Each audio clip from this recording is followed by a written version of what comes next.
ನಡೆಯುವ ದೈವಾರಾಧನೆಗೆ ತನ್ನದೇ ಆದ ವೈಶಿಷ್ಟ್ಯವಿದೆ. ತುಳುನಾಡಿನ ಎಲ್ಲ ಜಾತಿಗೆ ಸೇರಿದ ಜನ ಒಟ್ಟುಗೂಡಿದಲ್ಲಿ ಮಾತ್ರವೇ ಈ ದೈವಾರಾಧನೆ ಸಂಸ್ಕೃತಿ ಸಂಪ್ರದಾಯಗಳಿಗೆ ಬದ್ಧವಾಗಿ ನಡೆಯುತ್ತದೆ. ಇಲ್ಲಿ ದೈವದ ಸೇವೆ ಮಾಡಲೆಂದೇ ಒಂದೊಂದು ಸಮುದಾಯವನ್ನ ಹಿಂದಿನಿಂದಲೂ ಮೀಸಲಿಡಲಾಗಿದೆ. ದೈವಗಳ ನರ್ತನ ಸೇವೆಯನ್ನ ಪರವರು ನಲಿಕೆಯವರು ಮಾಡಿದ್ರೆ ದೈವಾರಾಧನೆಗೆ ಸಂಬಂಧಪಟ್ಟ ಇತರ ಸೇವೆಗಳನ್ನ ಇತರ ಸಮುದಾಯದ ಮಂದಿ ಮಾಡ್ತಾರೆ.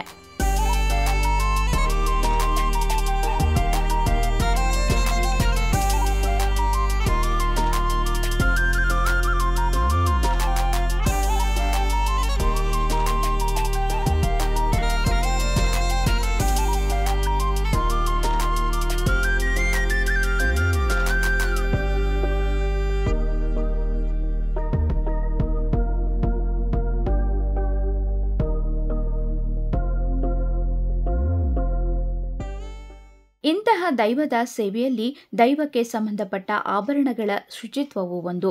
ದೈವದ ಮುಖವಾಡ, ದೈವದ ಕತ್ತಿ, ದೈವದ ಚಾಮರ ಹೀಗೆ ಎಲ್ಲವನ್ನ ತೊಳೆಯುವ ಜವಾಬ್ದಾರಿ ವಿಶ್ವಕರ್ಮ ಸಮುದಾಯದ ಮೇಲಿದೆ.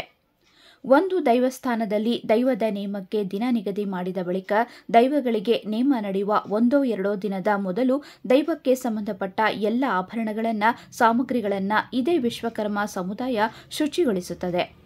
ಸಾಮಾನ್ಯವಾಗಿ ಒಂದು ದೈವಸ್ಥಾನಕ್ಕೆ ಸಂಬಂಧಪಟ್ಟಂತೆ ಇಂತಹದ್ದೇ ಕೆಲವು ವಿಶ್ವಕರ್ಮ ಕುಟುಂಬಗಳನ್ನು ಗುರುತಿಸಲಾಗಿದ್ದು ಅವರೇ ಈ ಕೆಲಸವನ್ನ ಯಾವುದೇ ಫಲಾಪೇಕ್ಷೆಗಳಿಲ್ಲದೆ ನಿರ್ವಹಿಸುತ್ತಾರೆ.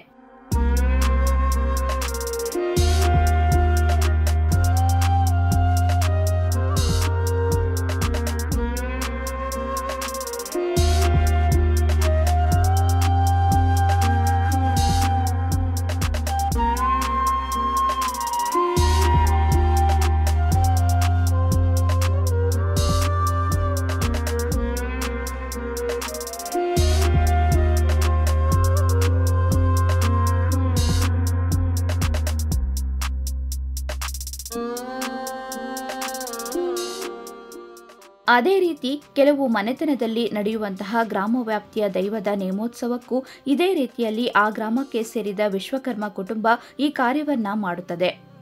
ದೈವದ ಭಂಡಾರವಿರುವ ಮನೆಗೆ ಆಗಮಿಸುವ ವಿಶ್ವಕರ್ಮರಿಗೆ ದೈವಕ್ಕೆ ಸಂಬಂಧಪಟ್ಟ ಮನೆ ಮಂದಿ ದೈವದ ಎಲ್ಲಾ ಸಾಮಗ್ರಿಗಳನ್ನ ನೀಡುತ್ತಾರೆ. ಈ ಸಾಮಗ್ರಿಗಳಲ್ಲಿ ದೈವಕ್ಕೆ ಹಚ್ಚುವ ವಿವಿಧ ಪ್ರಕಾರದ ದೀಪಗಳು, ದೈವದ ಮುಖವಾಡ, ಕತ್ತಿ, ಚಾಮರ, ದೈವದ ಆಭರಣಗಳು, ದೈವ ನರ್ತನದ ಸಂದರ್ಭದಲ್ಲಿ ದೈವದ ಅಣಿಗೆ ಜೋಡಣೆ ಮಾಡುವ ಬಂಗಾರದ ಬೆಳ್ಳಿಯ ಹೂಗಳು ಹೀಗೆ ಎಲ್ಲವನ್ನ ಲೆಕ್ಕ ಹಾಕಿ ನೀಡಲಾಗುತ್ತದೆ. ಶುಚಿತ್ವ ಮಾಡಿದ ಬಳಿಕ ಎಲ್ಲ ಸಾಮಗ್ರಿಗಳನ್ನ ಲೆಕ್ಕ ಹಾಕಿಯೇ ವಿಶ್ವಕರ್ಮರು ವಾಪಸ್ಸು ನೀಡುತ್ತಾರೆ. ಬೆಳ್ಳಿ, ತಾಮ್ರ ಮತ್ತು ಬಂಗಾರದಿಂದ ಮಾಡಿದ ಸಾಮಗ್ರಿಗಳೇ ಹೆಚ್ಚಾಗಿರುವ ಕಾರಣ ಹಿಂದಿನ ಕಾಲದಿಂದಲೂ ಹುಳಿ ಮತ್ತು ಅಂಟುವಾಳಕಾಯಿ ಬಳಸಿ ಈ ಆಭರಣಗಳನ್ನು ತೊಳೆಯಲಾಗುತ್ತಿದ್ದು ಈ ಪದ್ಧತಿಯನ್ನ ಇಂದಿಗೂ ಕೆಲವು ಕಡೆಗಳಲ್ಲಿ ಪಾಲಿಸಲಾಗುತ್ತಿದೆ.